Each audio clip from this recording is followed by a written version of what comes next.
जितना समय, पैसा, मेहनत, रिस्क रामनगर बाजार में सड़क के किनारे बेच रहे हैं सब्जी वाले, मिठाई वाले और रेहड़ी वाले और गरीब महिला जो सड़क के किनारे सब्जी वगैरह बेचती रहती हैं, इतना समय इनमें लगा, इतना सिस्टम इनमें लगा हटाने के लिए। अगर शायद इतना समय और सिस्टम और डिपार्टमेंट एक बाईपास सड़क के लिए लगा दिए जाता तो शायद आज रामनगर में भीड़ की समस्या ही खत्म हो जाती। सड़क पर अतिक्रमण से कोई असर भी नहीं पड़ता। वेलकम बैक, मैं रईस, स्वागत है आपका इस हमारे न्यूज चैनल में। जैसे कि आप लोग बीते दिन यह हाल देखे हैं कि रामनगर में जो बुलडोजर चला हुआ है, जो चल रहा है और जो चला भी है और शायद हो सकता है कि फिर जो चलने वाला है, आप इसको देखे होंगे। और इसमें सैकड़ों लोगों की दुकानें तोड़ दी गई, चाहे वो मिठाई वाले हो, चाहे वो सब्जी वाले हो, चाहे वो अन्य जो भी छोटे मोटे कारोबारी हो, इनकी दुकानें तोड़ दी गई। इसलिए इनकी वजह से सीजन में ज्यादा भीड़ होती है और जाम लगती है। कहीं ना कहीं जिम्मेदार ये लोग भी हैं। हालांकि जाम सिस्टम के अनुसार जाम इसलिए बढ़ जाती है, भीड़ इसलिए लग जाती है बाजार की सड़कों में, ये अपनी दुकान सड़कों के किनारे लगा दिए हैं और कुछ लोग सड़कों पर भी लगाए हुए हैं। लेकिन क्या सिर्फ इनको ही देखकर अगर इस तरह का रवैया अपनाया जाए, इस तरह के मापदंड अपनाया जाए, तो क्या आपको लगता है जाम की समस्या खत्म हो पाएगी? नहीं हो पाएगी। कि रामनगर बाजार एक कंजस्टेड एरिया है और इसका सर्कल लगभग 50 किलोमीटर के आसपास में है। आप दूर में चले जाइए या ठोरी की तरफ चले जाइए, आपका 50-55 किलोमीटर के आसपास में इसका सबसे लंबी दूरी है एरिया।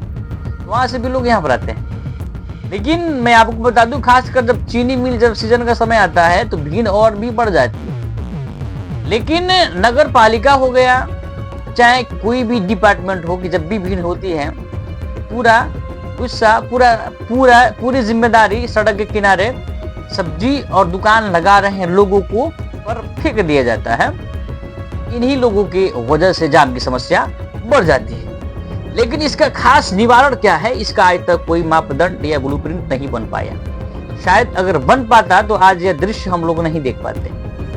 जिन लोगों पर सिस्टम की ओर से बुलडोजर चलाया जाता है, जिनकी दुकानें तोड़ दी जा रही है, जिनके ठेले फेंक दिए जाते हैं, जिनके डर से लोग अपना ठेला सड़क के किनारे से कहीं और लेकर चले जाते हैं, लेकिन फिर ये आ जाता है।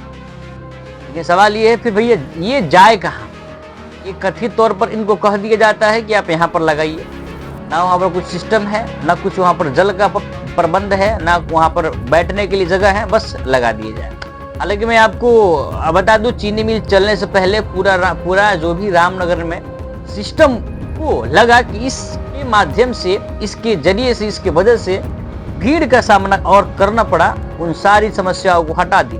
लेकिन एकाएक 1-2 दिन बाद पूरा का पूरा सिस्टम वैसे के वैसे लग गया। मतलब पूरी दुकानें जो भी थी बाजार की, जो रेहड़ी वाले हो गए, जो ठेले वाले हो गए, या जो अपने दुकान को थोड़ा बहुत बाहर करके लगा रखे हैं जेब का त्यों, वैसे लग गया है। सवाल इस पर यह भी है, क्या नगर परिषद फिर इनकी दुकानों को तोड़ेगा?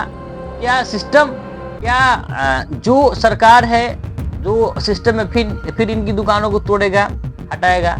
सवाल ये है कि अगर एक बार तोड़ देता है तो फिर ये लोग क्यों नहीं मानते हैं, और जब फिर बना लेते हैं तो फिर सरकार क्यों तोड़ रही है? इसका जवाब कौन देगा? क्योंकि रामनगर में कई सारे ऐसे ऑप्शंस हैं, इसीलिए कि अगर सरकार चाहे, अगर सिस्टम चाहे, तो रामनगर में कई ऐसे बाईपास पुल हो गए या सड़कें हो गई, बनी है, लेकिन वो इसको बनाकर उपयोग किया जा सकता है। आखिर में वजह क्या है कि जो हर एक चुनाव में ये आश्वासन दिया जाता है, इस बार इस चुनाव में कि रामनगर में जाम से संबंधित जो भी समस्या है, इससे निवारण पा लिया जाए। तस्वीरों में जो आप देख रहे हैं, जैसे कि 2-3 दिन पहले जब अतिक्रमण को हटाया जा रहा था, तो ठेले वाले छठिया घाट के नीचे अपना ठेला 1-2 दिन लगाए, लेकिन फिर दोबारा ये अपना पुल के ऊपर ठेले को लगा रहे हैं। ये इतने बड़े दुकानदार नहीं है कि 1-2 माह यदि इनकी दुकान बंद हो जाएगी तो ये अपना घर चला सकते हैं। यह इनकी दुकान नहीं है, इनका ठेला नहीं है। इसी ठेला के आधार पर इनकी बच्चों की पढ़ाई होती है, बच्चियों की शादी होती है और घर होता है और घर का खर्चा होता है। क्या अगर इनका जगह छीन लिया जाए तो क्या आपको लगता है कि यहाँ पर इनका घर चल पाएगा? नहीं चल पाएगा। फिर आखिर में इसका निवारण कब होगा? नगर परिषद की ओर से क्यों नहीं इसके लिए कुछ खास पहल किए जा रहे हैं, इनका कुछ खास स्थान जगह दिया जाए।